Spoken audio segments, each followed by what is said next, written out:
Ma Joyce, I see you manifesting very sincerely. That's beautiful, Ma.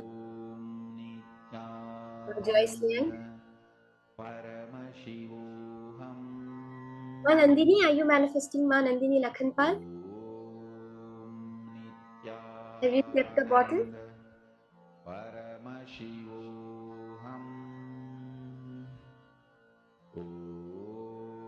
Just connect to Swamiji, and when you give that command, do it as Swamiji. Do not do it as matter, moving matter. Do it as consciousness moving the matter. Technically, it's consciousness moving consciousness, because even the bottle ultimately is just energy. Do it very casually. Don't feel too stressed or serious about it. Sit and connect to Swamiji in the space of feeling connection. Ajapa, ajapa of the Mahavakya, and unclenching. That is where power manifestation happens.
Can you open your eyes?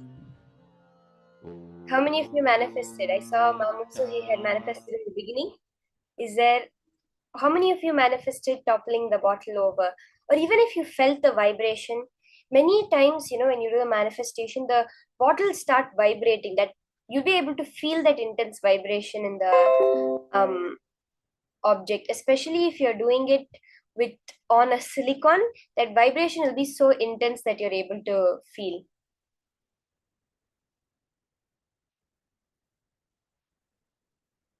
Now, see, the whole day today, we're only learning one thing. There's one core concept: how you can manifest your reality. Now, why are we talking about this? See, there is our brain. It's our brain, our mind is what makes us perceive the reality the way we are. There is a biologist, a PhD. His name is Bruce Lipton. He has done extensive research on cells, on how various aspects of the body. One thing he says: what is the job of the mind? The job of the mind is to create coherence between your beliefs and your reality. That's all. Meaning, your mind's job is to show you in your reality that which you believe. Swamiji gives the example of his driver that used to drive him in Bangalore every day when Swamiji first moved there. So one time when they were going to pass a certain street, Swamiji was telling him, mentioning about a huge mosque that was on that street. His driver was not, every single day they passed by that street, but his driver was not able to catch it at all. He was like, "What mosque? I'm not sure what you're talking about, Swamiji." Swamiji then said, okay, there's a Hanuman temple right next to that mosque. The mosque is 5 times as big as the Hanuman temple, but that driver was able to only cognize the Hanuman temple. He never saw the mosque over there, and when they were passing that day by the street, Swamiji showed him, and then he was really shocked that he had never seen that huge mosque over there. The same way, what we see in our reality, perceive in our reality, is only that which is ours, that we consider as our beliefs. Now, in the next session, we're going to be understanding how to rewire our brain. In the last session, which we learned, was that capability of our brain that is there, the capability of our consciousness to expand to exactly how we want it to be. Now, in this session, Swamiji is giving us the exact way to make our brain rewired the way we exactly want it to be. So let's now listen from Swamiji how to rewire your brain.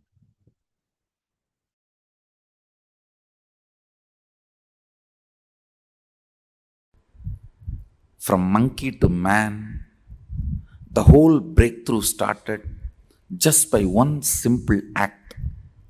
One monkey started walking with the 2 legs first time. Surely he must have felt very awkward. Other monkeys would have made fun of him. They would have teased him. A lot would have happened. They would have even boycotted him from the community. He would have faced social boycott, whatever. For some reason, he decided to walk with 2 legs. Understand? That brought the first breakthrough. When monkey started walking with the 2 legs, the intense blood flow to the brain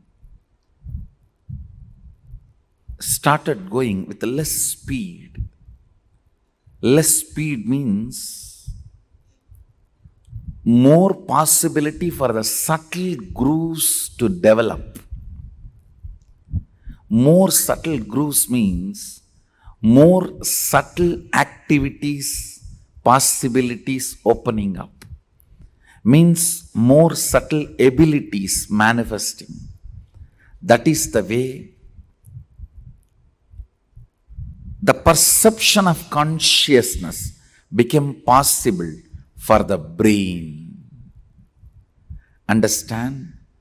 The perception of consciousness became possible for the brain because the subtle grooves started developing in the brain due to less blood flow. Please, you need to understand, the word less blood flow should not be understood wrongly. The speed and the force gushing, all that was less, but whatever is needed continued to be available. It is this simple act made the breakthrough of monkey to man possible.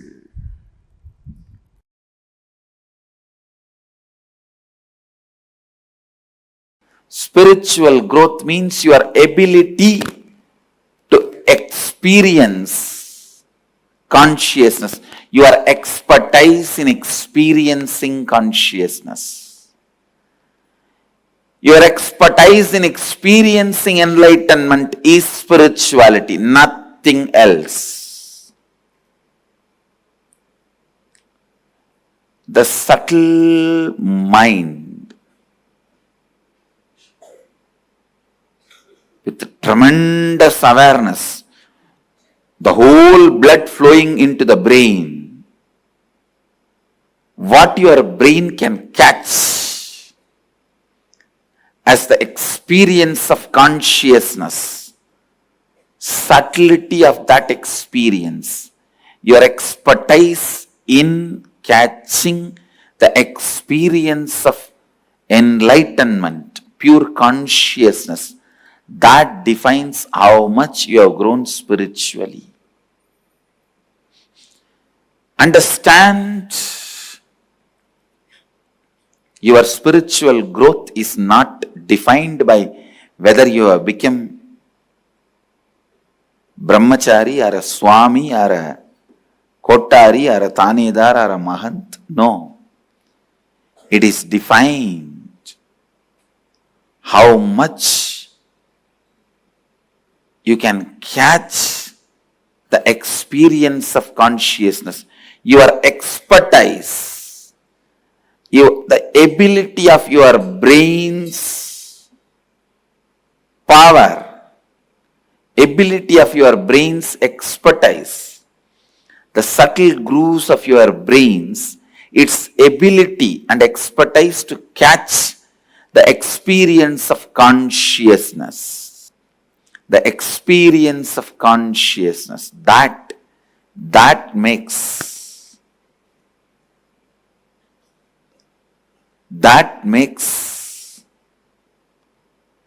experience of that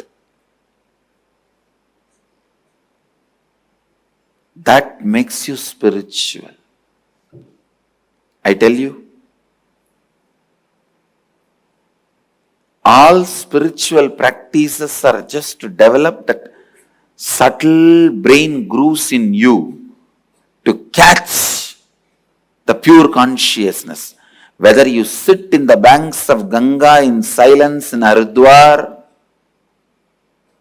or you sit in the silence of Manikarnika, Mahasmashana in Varanasi, or you sit in the silence of Gomukh, Tapovan, understand, when your brain grooves, the subtle brain grooves, are able to catch the concept of consciousness, the spirituality is awakened in you.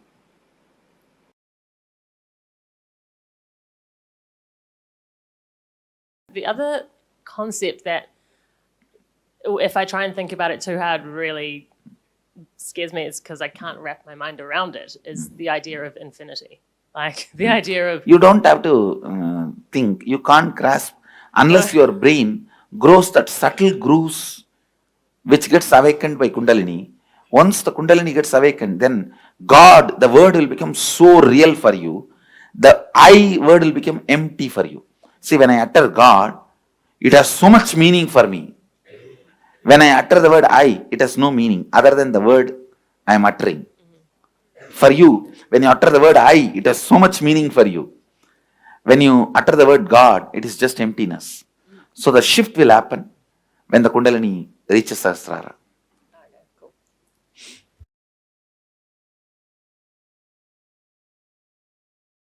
Listening is the first, most powerful step to increase your participation with life. Understand? When your participation with life increases, many of the pleasures which makes you powerless when you run behind it or after you get it will start losing its power over you. Many pleasures, when you start running towards it, it keeps you powerless. After you get it, you are kept powerless. Those kind of pleasures will lose power over you when your participation with the life increases. Listening heals you. Listening brings health to you. It brings health to you because you will start listening to your body before even you develop any disease or complication. By listening it, you will complete it. By listening it, you will complete it. Your body is like a child. Sometimes I have seen these kids will complain. The grown-up kids also. I have both kids and grown-up kids. I don't want to do this. I'll say, okay, then after 2-3 minutes I'll say, no, I just told, but I'm going to do.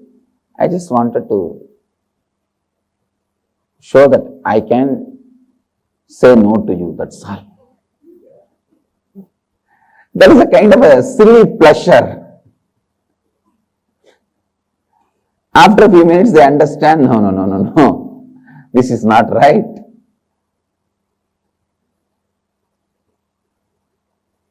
Just by providing listening, I awaken to their intelligence. You can do it. Bring this one quality, listening. That's all. You will see so much good thing in your life. So much good in your life. Such beautiful, wonderful things in your life. Just listening.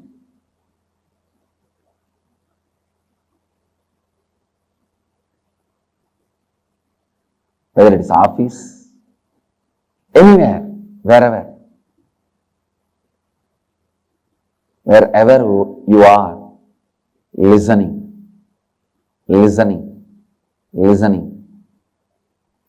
a listening which develops many of the subtle pleasure grooves in your system.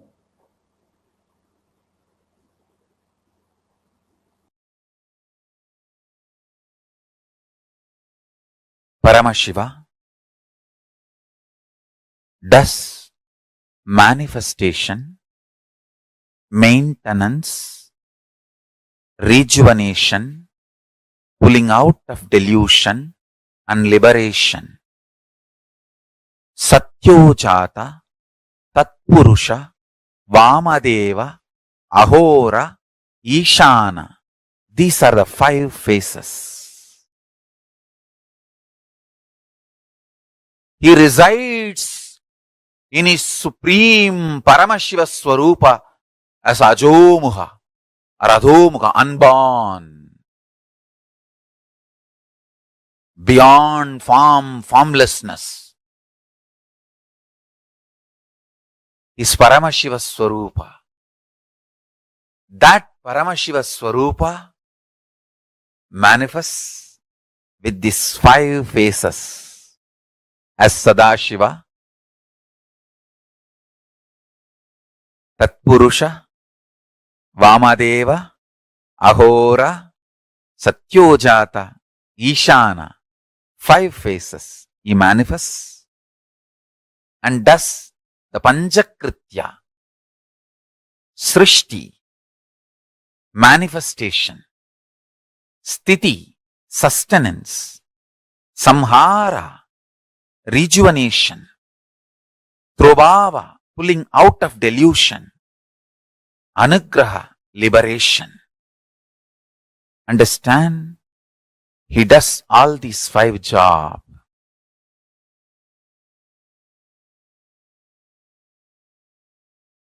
Through these 5 phases. Listen carefully. creation. The creation dimension of Paramashiva has 5 phases, because creation need to be created, manifestation need to be manifested, then sustenance need to be manifested, then destruction, rejuvenation need to be manifested, then pulling out of delusion need to be manifested, then liberation need to be manifested. Then same way, the sustenance phase of Paramashiva, creation itself, manifestation itself need to be sustained. Only then it can exist. See, the creation, even for it to happen, kind of a sustenance is needed. Every micro-millisecond.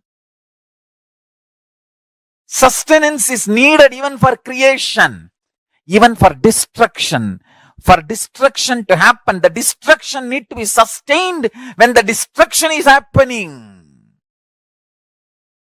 Pulling out of delusion need to be sustained when that is happening. Liberation need to be sustained when that is happening. Understand? I'll repeat, listen. Creation created. Manifestation manifested. One phase. Sustenance manifested. Second phase. Destruction manifested. Third phase. Pulling out of delusion manifested. Fourth phase. Liberation manifested. Fifth phase. Then manifestation sustained. Sixth phase. The sustenance is sustained. Seventh phase. Destruction, rejuvenation is sustained. Eighth phase. Pulling out of delusion is sustained. Ninth phase. Liberation is sustained. 10th phase. Listen. Then rejuvenation, destruction, rejuvenation is manifested. 11th phase. Rejuvenation is sustained. 12th phase. Rejuvenation is rejuvenated. Is 13th phase. Rejuvenation is pulled out of delusion. 14th phase. Rejuvenation is liberated. Is 15th phase. Same way, continue. Pulling out of delusion. Prabhava. Prabhava manifested. 16th phase. Prabhava sustained. 17th phase.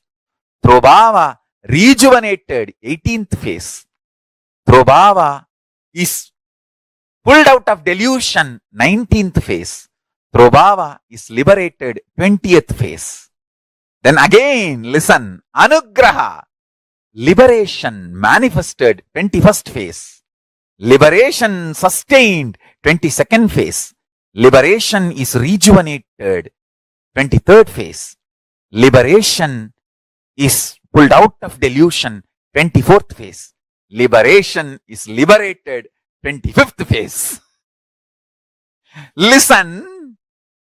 These are the dimensions of Paramashiva. Understand. Meditate on this. That is enough. If your inner space can meditate on this, that's enough. All negativities will be burnt away. The most subtle grooves which will be formed in your brain by meditating on this will manifest the state, space, powers of Paramashiva. Keep Paramashiva as a screensaver with the 25 face, 50 hands, Parashakti Manonmani in his lap,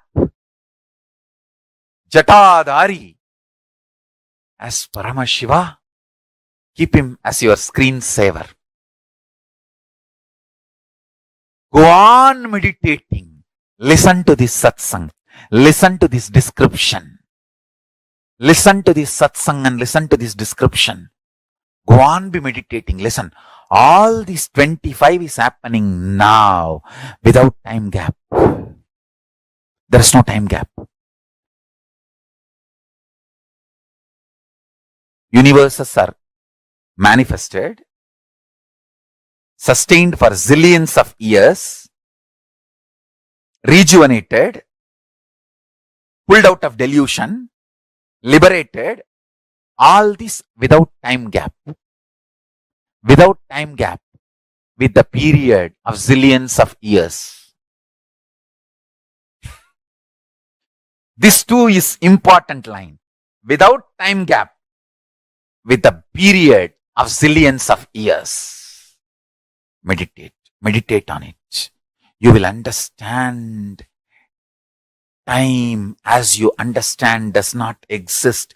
Kala exists as existential reality. Time is deluded comparative reality. This one understanding will liberate you.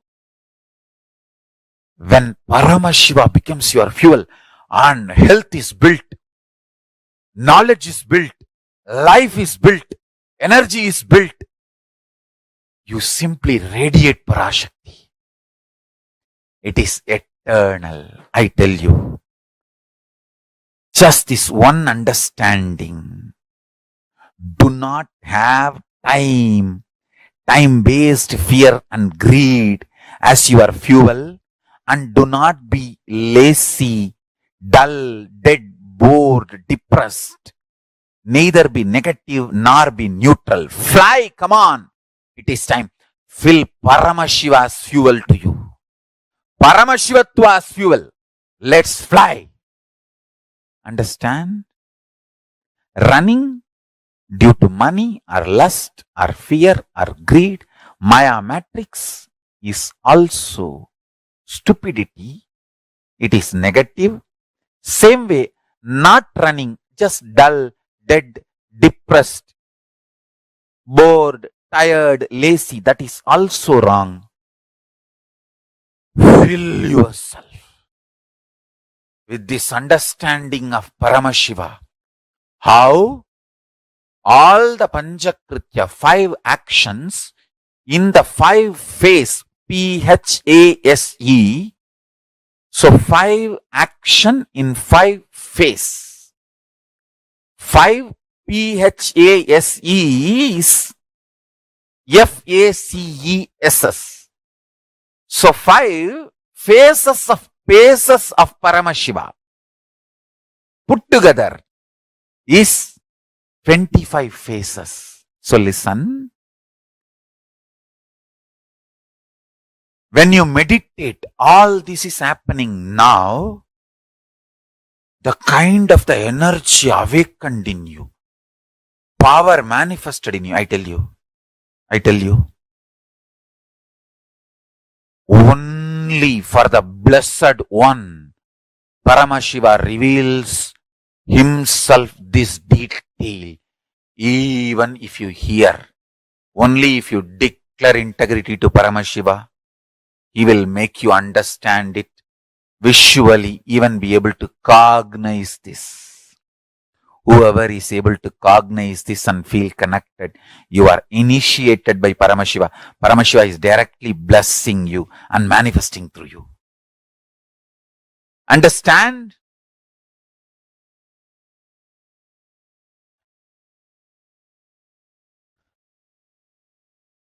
Meditate on this Paramashiva Swarupa.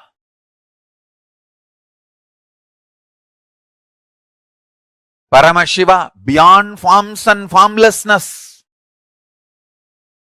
manifesting as Mahasadashiva Swarupa with 25 heads and 50 hands and 75 eyes and beautifully with Parashakti, Manonmani. Meditate on this being with this understanding of 25 dimensions of Paramashiva. Creation created, creation maintained, creation rejuvenated, creation pulled out of delusion, creation liberated. I can repeat this like a song again and again and again, tirelessly. Type at least once by your own, either by handwriting or type. Type on your own, because you need to meditate on it. You need to grasp it. Bow down to Paramashiva. Understand? Pray to him. Please reveal these truths. Fill me. Reveal these truths. Manifest in me. Even if you understand, you will realize how each moment cells are created in you, sustained in you, rejuvenated in you, pulled out of delusion and liberated.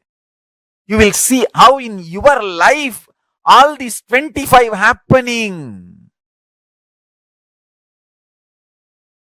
You will become Lord of your life.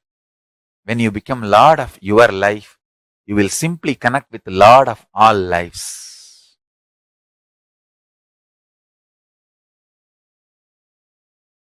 Paramashivatva will manifest in you. Please understand, meditate on this. Meditate on this Paramashiva Jnana. You will manifest Paramashiva Vijnana. Understand? Meditating on this trains your brain, awakens the most subtle brain grooves for me to infuse Kundalini in you. See, when that subtle brain grooves are created through this meditation, see, when you do Pratyahara Dharana Dhyana, means concentrating, centering, and oneness with these concepts and visualizations I presented to you. When you do that, I can pour Kundalini in you and put you in Samadhi. Then naturally, simply Paramashiva manifests in you. Understand? I am requesting you to meditate on these principles, on this truth, so the vessel is created. I can pour the Kundalini Shakti in it.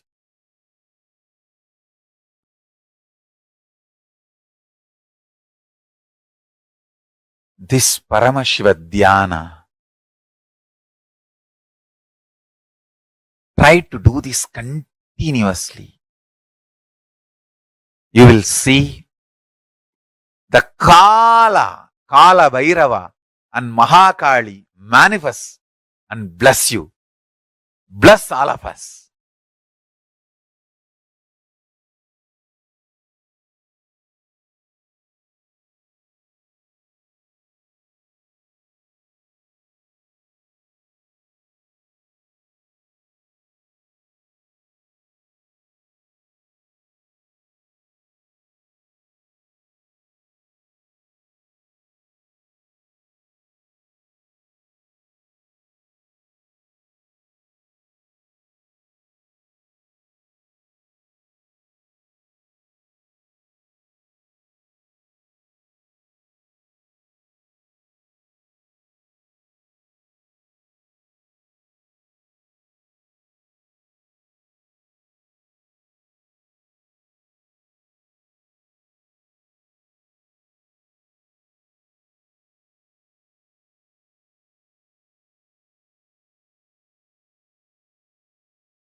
Universe is not obligated to make sense to us.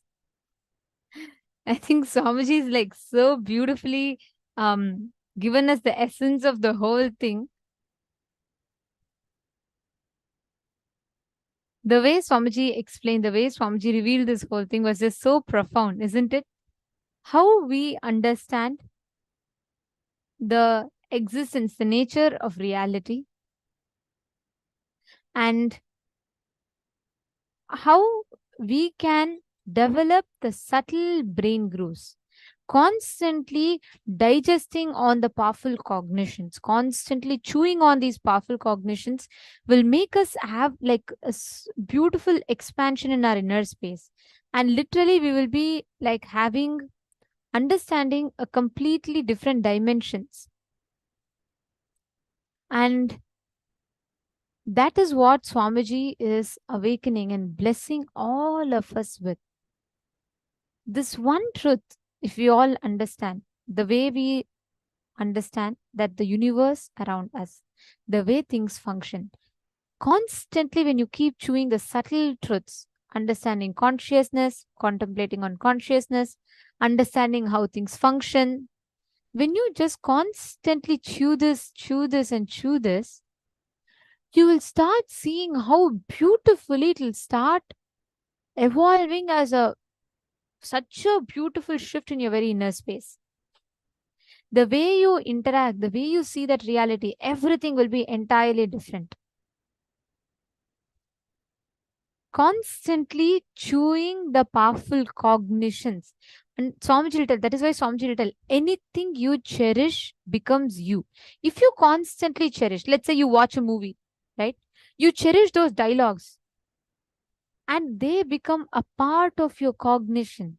How many of you have seen many times, maybe when you are young, when you're younger, especially small kids, right? It's so much easily they'll get influenced by these dialogues when they see their favorite hero or, actress standing on the screen and, that larger than life hero portrayals.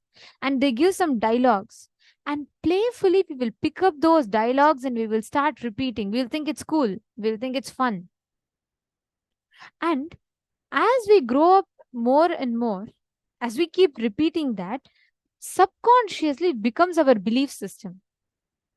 I still remember I had one of my pre-monastic cousins who, when he was very small, he was so inspired by one actor. He used to like paste all his posters, everything.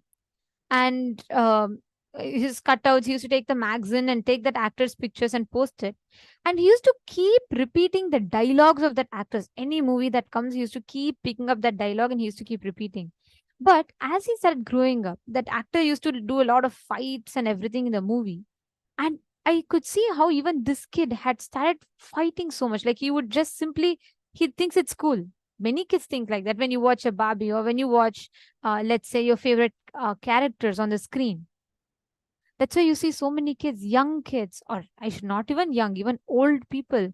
Many in today's generation, they all go even to the extent of doing plastic surgery to look like their favorite actor or actress. We get so influenced by what we cherish.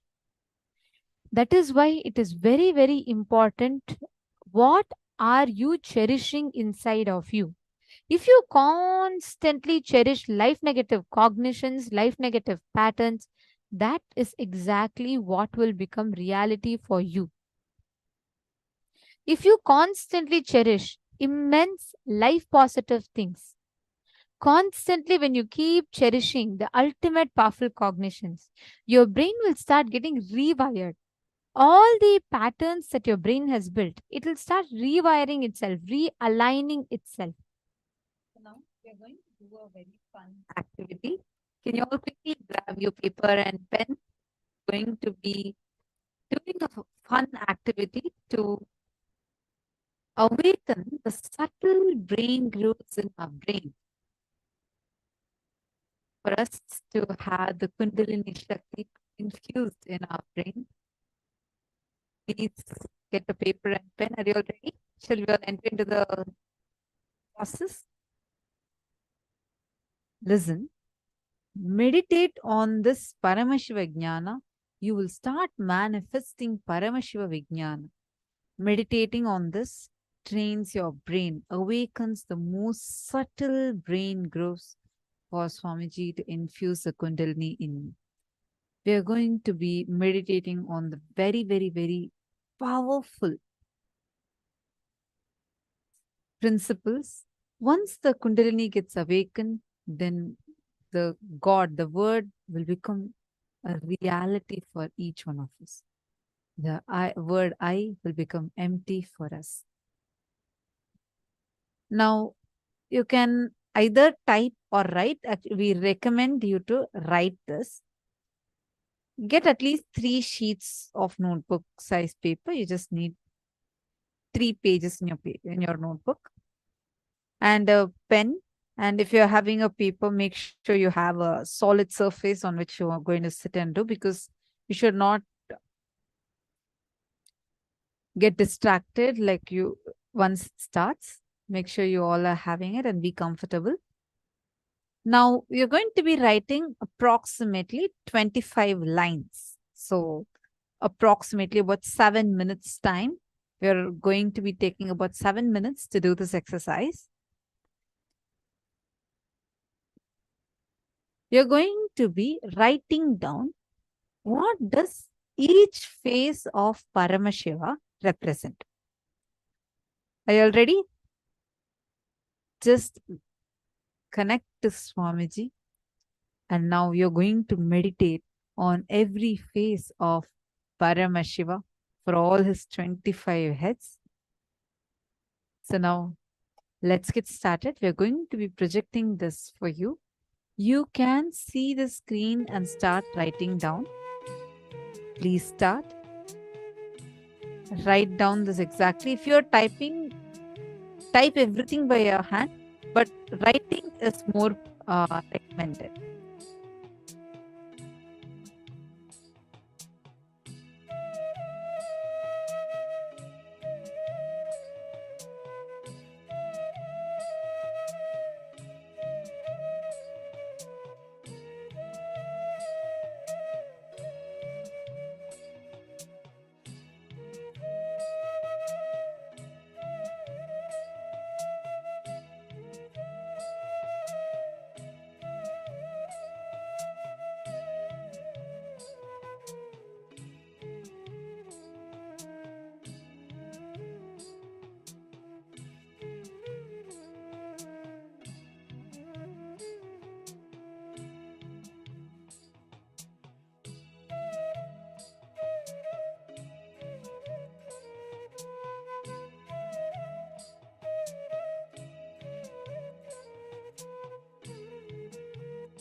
Okay. Now, as all of you are writing down, please understand every one of us are going to be manifesting this exact experience in us. When you decide that everything in your life, all the different paths, the entire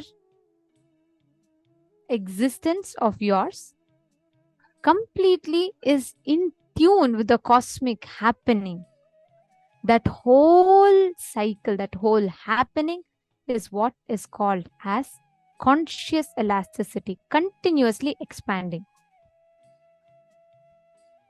Now, before we enter into the next part of today's power manifestation, can I please request all the participants to come on camera? Ma Joy Zoo, Ma Varuna Joyput,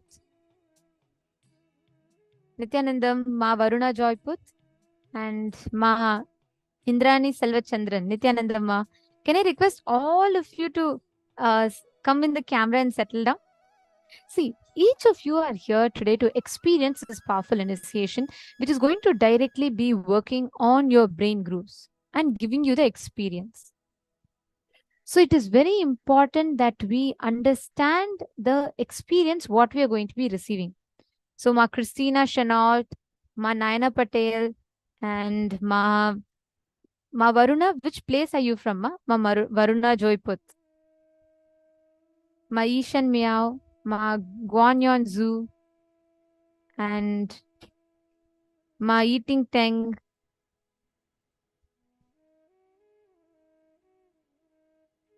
Great. Okay. See, please understand, when you are consciously cognizing yourself as consciousness, what is consciousness? Consciousness is something that does not have any particular attributes. It is beyond the limitations, the periphery of what you understand as human, the limitations of human, all of that, and takes us to the next level of experience. Ma Varuna's from Ireland. Wow, very nice, Ma. Welcome. Is this your first time? How many programs have you attended before, or have you been attending few programs before? Okay. So now Ma Anna, Ma Hedy Schlack, Ma Christine Jones, every one of you, listen very carefully. Today, when you are manifesting the powers, focus on one thing, the main thing, which is continuously aligning yourself to the experience that you are consciousness. When you say your consciousness, you are not bound by the conditions of patterns, incompletions, all of that.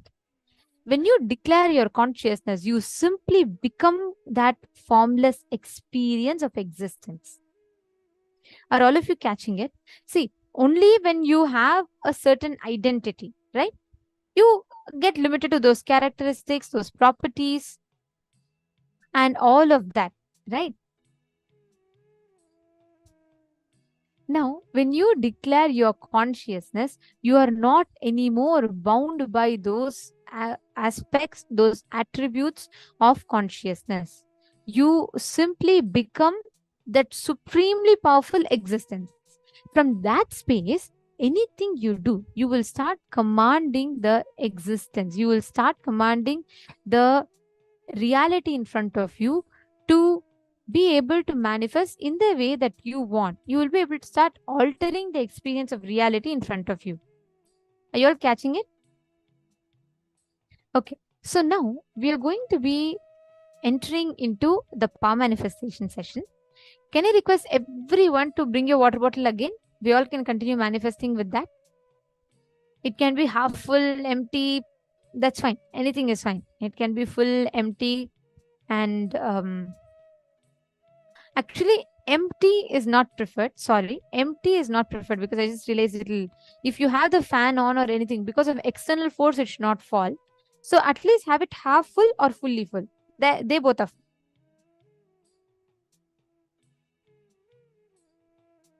Please bring a water bottle.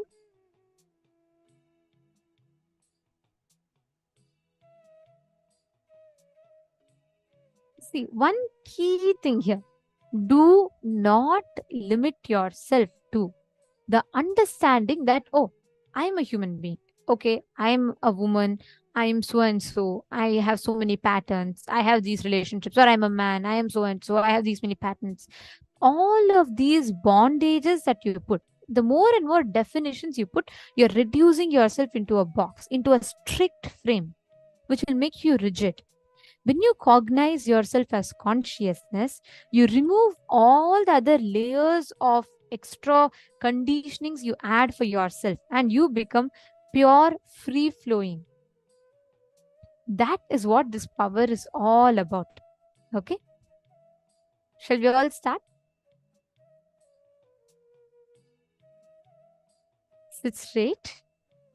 I'm going to be playing a video of one of the participants manifesting this power of being able to move a water bottle and topple it. You all can watch it, connect with it, and entangle with it. You will see how you will start getting that experience. Your biomemory will start believing, oh, if I can see that person do that, means it's possible for me also. I can also do it. You will start experiencing that this is your reality, means you can manifest it. That experience will happen. Are you all catching it? Shall we all start? Please sit straight, connect to Swamiji. The only truth inside of you. You are consciousness. From that space that your consciousness desired to manifest. All of you keep the water bottle. Don't judge, don't try to bring in the idea, oh, this water bottle is big, small, heavy. It can be big, it can be small, it can be light, it can be heavy. It does not matter, because much more powerful than all of them is your existence as consciousness.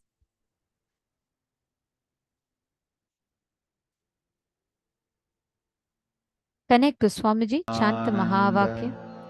Paramashivoham. Om Nithyananda Paramashivoham.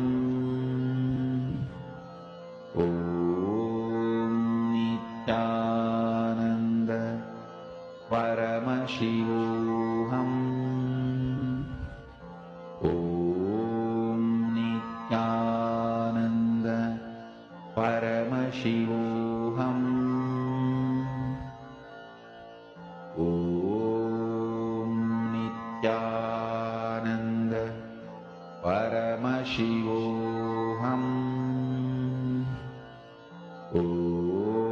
Om Nithyananda Paramashivoham.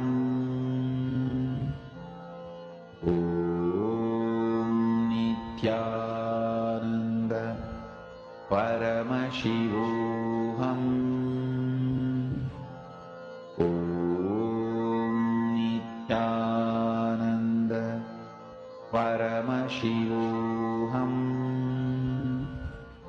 Om Nithyananda Paramashivoham. Om Nithyananda Paramashivoham. Om Nithyananda Paramashivoham. Om Nithyananda Paramashivoham. Om Nithyananda Paramashivoham. Om Nithyananda Paramashivoham. Om Nithyananda Paramashivoham.